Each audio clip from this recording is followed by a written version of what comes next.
track days for beginners or just your first time track day. And I think actually first time track day is what this is really about. I've instructed for quite a while and deal with a lot of new students on the track. And one of the big things I find is they get pretty worked up and stressed out about getting prepared for the track day and making sure their car is like ready to go racing and all this stuff. None of that matters. Your first track day is going to be about learning how to drive, just the mechanics of driving a car on a racetrack, the racing line, and etiquette. How do you deal with other drivers on the track with point buys? You know, in more advanced track days, and obviously in racing, there's no point buys. You squeak by in a pass anytime you can. Sometimes it's in a turn. A lot of times you're off the racing line. It's a lot more sophisticated than what happens at a just general track day, let alone your first track day. So the things you should be mindful about when you get to the racetrack are meeting up with your instructor, going over your goals for the day, and making sure you guys are on the same page and it's a good fit. And then I think the next thing is really all about safety. You're going to learn where the turn stations are, where the flags are coming out on the track, what they mean, and what to do when you see those flags. And then just, like I said, being mindful of other drivers on the track. In a novice group, you might get somebody out there that's maybe a little more experienced, but they still want an instructor in the car. Maybe they haven't driven for a while, and they're just coming back to track days after 10 years. And so maybe they're actually a little bit more advanced driver, and so they'll be fast in that run group. But generally, everybody's going to be about the same speed, which is to say slow, and that's okay. I think having any expectation of being fast on your first track day is the wrong way to look at it. Just go into it with an open mind and actually, more importantly, open ears, and listen to your instructor and listen to other people at the track day with more experience. And just learn how to drive. Learn how to get that car around a track on the racing line. Because as you advance and become a better driver, you're going to be driving off the racing line. When you're actually racing, sometimes when you'll get a clean lap and you will have the racing line. Other times you're going offline to make your passes, and you're in these awkward, uncomfortable situations where you have to make the car perform faster than the car you're trying to pass in a suboptimal situation. And so some of that comes down to just being willing to hang it out there and take the risk to do that. But it also comes down to experience, and you have to start somewhere. And so your first track day is where you just lay down the groundwork, figure out how the track works, where it even goes. Because a lot of tracks you'll go to they might be flat. And so you can just watch the track unfold in front of you. It's not a mystery. Driving that track fast has a lot of subtle nuances to it that you'll have to learn. And those come with time and experience. But to actually just drive around the track at a medium speed may not be terribly difficult. Then there's other tracks, Laguna Seca, Sears Point, The Ridge, Oregon Raceway Park, all West Coast stuff. A lot of elevation change, a lot of blind turns.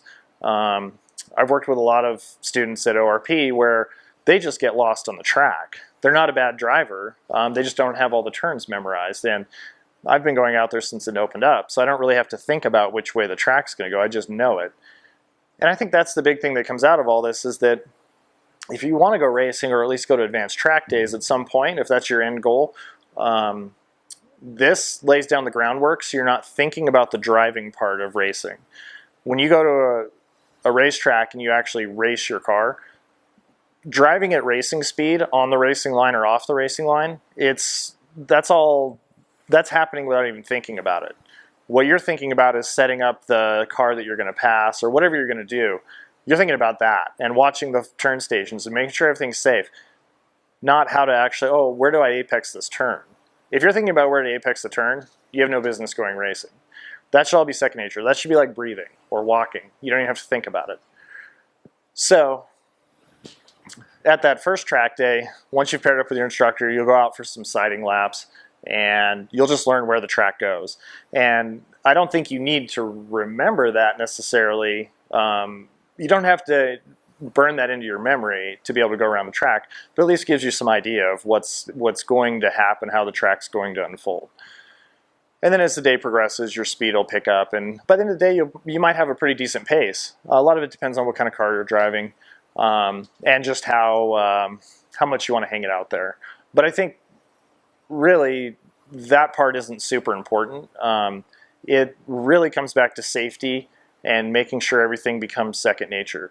You know where the turn stations are. You know where those flags are going to come out, and you don't have to constantly be asking yourself, where is the turn station? Because initially you will be, but you're going to learn where they are, and you don't have to think about it. If a flag comes out, you'll see it in your peripheral vision, and you'll know, hey, there's a caution flag, yellow flag's out.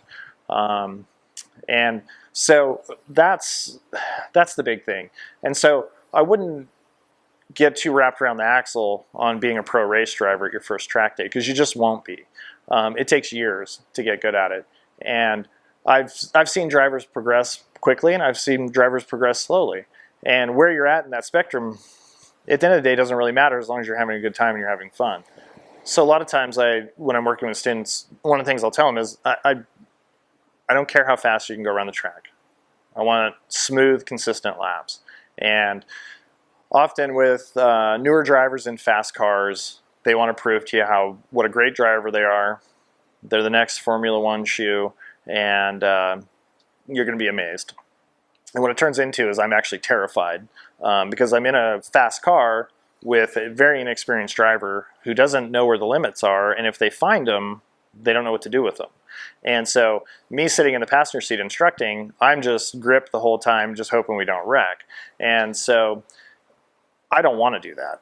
What I want is consistent racing line laps. You're hitting your brake marks. They don't have to be the perfect brake marks. They just have to be the same brake marks every time. And give me 50–60% laps that are smooth and consistent, and you're on the racing line. And I think that is a great achievement for a first track day. And it might take you 5 or 6 20-minute sessions on the track to actually be able to even know what that is, to actually be able to drive the racing line and hit those marks. And are you going to be leaving a foot of extra track on the exits of the turns, and you're going to leave a foot on the apex? You bet. And that just comes with time. You're going to learn those things the more track days you go to. You're going to learn where the edges, where the actual tire of your car is in relation to the road. Yeah, it's there, but how close is it to the edge of the track? Are you about to drop it off the apron and blow a tire, or are you 3 feet away from the edge of the track? And a lot of people don't know the difference between those two things, and that's something you learn with time. Time and mistakes. It's not going to be perfect. But at the end of the day, if you have a good time, nobody gets hurt, car doesn't get broken, and you can drive your car home from the track day, that's a win. And the next one you go to, you'll have a little bit more experience in your cup. And you'll be able to use that to progress further at the next track day. And it's just a progression. Every track day you go to, you're going to get better and better and better. And like I said in the beginning, it really depends what your goals are. You might just want to learn how to control a car at the limit, and you have no aspirations to go racing. Or you might just want to do track days. Track days are a ton of fun. It's not racing, but it can be pretty competitive in that, there are other fast cars at the track, and maybe you have the underdog car, and you want to show the Ferrari or the Corvette that you're a better driver. And so your car, you can make up the difference between what your car is capable of and what their car is capable of. There's a lot of different ways you can have fun at track days, but at the end of it, safety is the number one thing. Don't terrify your instructor, and don't terrify yourself. If you get really scared in an event at the track day, that might be the end of it for you. You may not want to come back and chance that again. So I think a slow progression and a workup to going fast is the right approach. So the other thing is, preparing the car for a track day. So nothing to do with actually being at the track or driving on the track. It's just, what do you do with your car? Do you need to put racing slicks and coilovers and get a corner balance and, the fastest cam and all this stuff in your car? You don't need any of that. You can go rent a car. Well, you shouldn't go rent a car because I don't know what the legal ramifications that are. But you could go take a stock Corolla out to the racetrack and have a fun time and learn a lot. You're not going to be the fastest guy out there. But you might be faster than some guy in a Porsche who doesn't know how to drive on the track either. So you never know what you're going to get. But what you really want to do is make sure your car has brake pads. They don't have to be racing brake pads. Just make sure there's plenty of pad life left. Your tires have plenty of tread left on them. You have air in your tires. You don't have a wheel bearing going out. there's nothing wrong with the car. You just want it in a good general working order with enough pads, and ideally put some good brake fluid in it, because your brakes are going to take a beating on the racetrack. So just a nice like Motul RBF 600. It's an affordable brake fluid that works really well. It's one notch below what we run in the race cars, but it's, I don't know, 60% of the price, and it works great for track days. So that is the one thing I would recommend upgrading a little bit, is your brake fluid. Everything else can be stock. Once you get a few track days under your belt, you're running a little bit faster, then you can think about upgrading your pads and rotors and whatever else.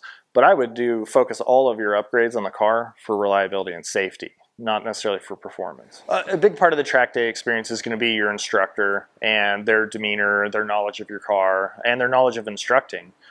Just because you're a fast race car driver doesn't mean you're a good instructor. So it really just comes down to communication.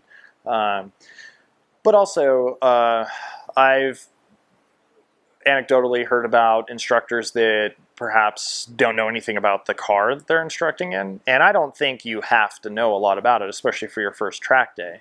But as you get more advanced and you're going faster at the track, it helps to have an instructor that maybe knows a front-wheel drive car versus rear-wheel drive, or even all-wheel drive. Like if you're taking a Subaru or an Audi or something like that to the track, having an instructor that has experience with that car, that will be helpful. You can get some pro tips that might help you maybe make your car's life a little easier at the track, and your lap times a little faster. But also, you take somebody who maybe races in like the American Iron Series, and they have a Mustang, and then they hop in your Mini Cooper, and they're trying to tell you how to drive your Mini Cooper the racetrack. Just because they know how to drive a race car doesn't mean they understand the physics of a front-wheel drive car. So there's a lot of subtleties that make the whole experience come together, and you get the most out of it. So I think your instructor doesn't have to know everything about your car, but it is helpful if they know something about it. And if not, it's not the end of the world. You're going to get general advice on safety, flagging, how to pass cars, where to pass cars. Probably more importantly, where to tell cars to pass you and how. And so all that stuff plays into it, but having an instructor you get along with and you have a good rapport with will help.